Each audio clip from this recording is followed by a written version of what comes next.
Alright, so let's populate this kitchen and let's use Cosmos to do this.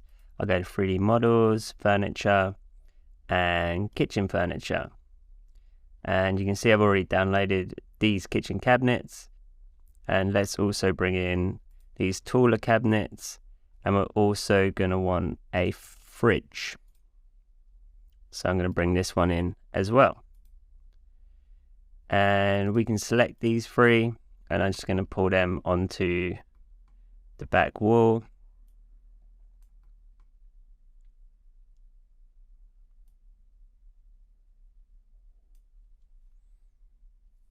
And then we can just kind of block out, start arranging this stuff on the back wall. We're going to move a lot of this around, but I'm just holding shift and dragging this across this side. And another thing we can do is notice that this fridge has come in as a wire bounding box, and we can change that to full mesh so we can actually see it. And I'm going to pull that across as well. So this is a very roughed out version of what we want on this back wall.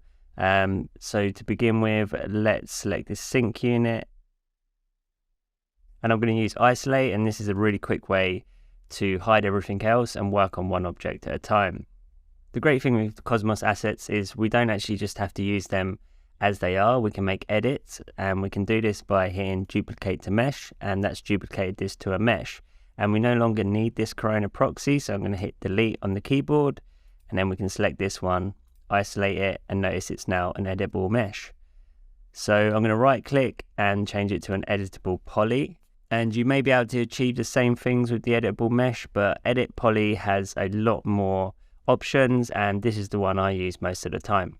So now we can select by element, and you can see we can select different parts of this kitchen unit. So I know that I want to get rid of these two end sections and this one on the end. So I've selected them with holding Control, and if I hold Alt, we can deselect stuff. So now we've made that selection, we can hit delete. And then what we want to do is bring these edges in to line up with our cabinets. But something to notice is that these Cosmos assets have textures on them.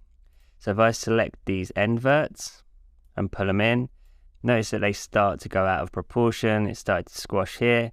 So something I wish I knew a long time ago was this checkbox, preserve UVs. So with that turned on, when we move that, notice that the UVs are preserved, so our textures aren't squashing, and this is a really handy thing to know.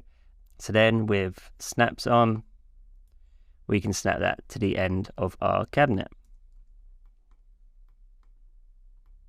And we can do the same on the other side. And there we've got our sink unit.